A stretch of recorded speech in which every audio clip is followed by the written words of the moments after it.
Alors bien sûr, c'est un concept très intéressant.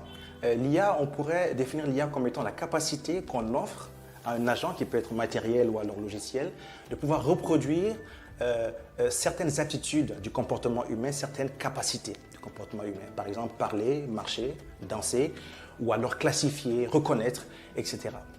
Alors, à côté de cela, il faut dire que quand on parle d'IA, très souvent dans l'imaginaire collectif, on voit tout de suite un robot humanoïde, c'est-à-dire qui a la forme humaine, qui parle, qui manifeste des émotions, ou alors qui reproduit en tout cas des spécificités du comportement humain.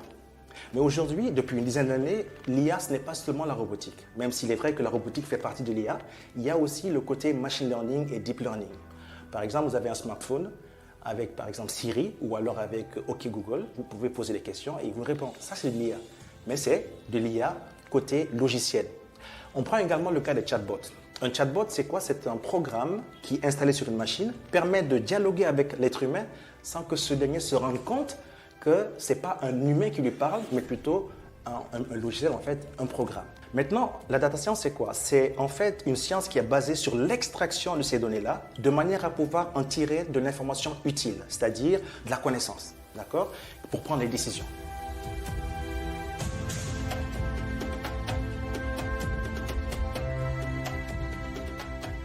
Les enjeux, je peux citer déjà deux.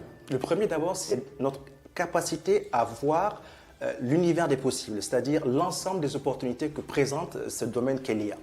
Le second que je vais citer, c'est la capacité à nous approprier de ce concept de l'IA afin de voir quelles sont les problématiques spécifiques à l'Afrique qui pourraient trouver solution dans le domaine de l'IA. Et il y en a plusieurs, quelques exemples. Dans le domaine, par exemple, du e-commerce, d'accord, dans le domaine du marketing, bon, ça c'est un peu partout dans le monde que ces perspectives sont utilisées. Dans le domaine de l'agriculture, donc c'est plus spécifique peut-être à l'Afrique, mais le domaine également de la santé. La santé, j'ai pris tout de suite un exemple. Il y a aussi un autre aspect en rapport avec la santé, c'est qu'aujourd'hui vous avez des IA, d'accord, qui sont capables de prédire avec un taux extrêmement intéressant de précision, d'accord, sur tel ou tel patient, la possibilité qu'il soit atteint d'un cancer d'ici 2, 3, 5 ou 10 ans. Donc, ça permet d'anticiper déjà sur le cancer ou l'apparition des premiers symptômes, mais également anticiper sur le traitement de ce patient. Donc, du coup, il ne sera pas vraiment déclaré cancéreux. Des avancées en Afrique, la pratique de l'IA connaît des évolutions, intervenant dans beaucoup de domaines tels sanitaires. J'aimerais vous donner l'exemple d'un expert en robotique, donc en IA, appliqué à la médecine. Il s'appelle Bertin Naoum. Pourquoi cet exemple me plaît bien? Parce qu'il est béninois, mais il est né à Dakar en 1969. Et aujourd'hui, à son actif, il a au moins 3 robots utilisés dans le domaine médical. Le premier robot, c'était Brigitte, qu'il avait appelé, qui était destiné aux opérations des genoux. Le second, c'est Rosa.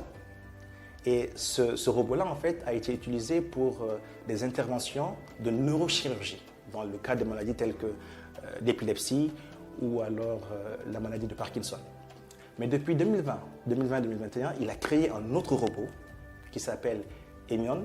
Et ce robot-là, lui, il a pour spécificité d'être utilisé dans l'intervention de patients atteints de cancer du foie. On ne peut pas dire que tel ou tel métier est essentiellement réservé aux filles, parce qu'elles sont aussi capables que les hommes, parfois même plus capables que nous, parce qu'elles sont plus rigoureuses et plus organisées, plus déterminées. Ici, en tout cas, nous offrons les mêmes chances à tous les sexes, que ce soit filles ou garçons. Il y a ce qu'on appelle la e-réputation, c'est-à-dire l'image que l'on envoie de nous-mêmes sur les réseaux sociaux. Ça, c'est très très important, mais malheureusement, beaucoup ne le savent pas. Même quand on se connecte, par exemple, sur un site internet et qu'on fait des recherches ou qu'on clique sur des sites peu recommandables, nous laissons des traces. Et ça également, ça contribue en fait à l'image que l'on laisse sur Internet, sur la toile, ou l'image que l'on renvoie à ceux qui ont la capacité de chercher, de fouiller pour voir exactement quel type de personnes nous sommes. Et il y a des entreprises de plus en plus aujourd'hui qui, lorsque vous postulez chez elles, qu'est-ce qu'elles font? Elles vont voir votre profil Facebook, juste pour voir exactement à quel type de personnes elles ont affaire avant de les embaucher.